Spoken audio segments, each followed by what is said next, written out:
તો રાજ્યમાં ભર શિયાળે માવઠાનું સંકટ જે તોડાઈ રહ્યું છે, હવામાન નિષ્ણાત અંબાલાલ પટેલે આગાહી કરી છે। 27 અને 28મી તારીખે વેસ્ટર્ન ડિસ્ટર્બન્સની અસર વર્તાશે। અરબ સાગર, બંગાળના ઉપસાગરમાં ભેજ રહેશે તો ગુજરાતમાં પડી શકે છે કમોસમી વરસાદ। બનાસકાંઠા, મહેસાણા, સાબરકાંઠા અને પંચમહાલમાં માવઠું થશે। 26 ડિસેમ્બરથી રાજ્યમાં ઠંડીમાં થશે ઘટાડો। 25, 26, 27 ડિસેમ્બર આસપાસ એક મજબૂત પશ્ચિમ વિક્ષોભ ભૂમધ્ય સાગર મેડિટેરિયન સીમાથી આવી રહ્યો છે। આના લીધે દેશના ઉત્તરી પર્વતીય પ્રદેશો, રાજસ્થાનના ભાગો, મધ્યપ્રદેશના ભાગોમાં ભારે કમોસમી વરસાદ થવાની શક્યતા રહે છે। કોઈ ભાગમાં 1 ઇંચ કે તેથી 2 ઇંચ વરસાદ થવાની શક્યતા રહે છે।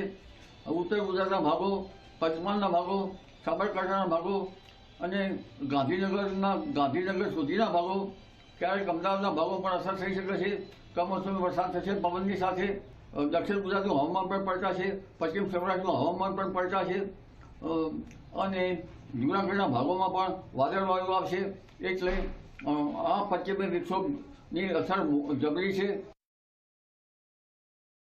27 ડિસેમ્બર પછી ઠંડીમાં રાહત મળશે અને લઘુત્તમ તાપમાન ઉત્તર ગુજરાતના પૂર્વ ગુજરાતના ભાગોમાં 16 ડિગ્રીની આસપાસ રહેવાની શક્યતા રહેશે।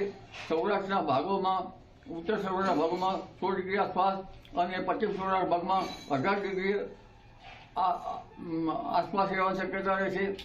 મધ્ય ગુજરાતના ભાગોમાં 18 થી 19 ડિગ્રી આસપાસ, દક્ષિણ ગુજરાતના ભાગોમાં 18 થી 20 ડિગ્રી આસપાસ ઓછું તાપમાન રહેવાની શક્યતા રહેશે।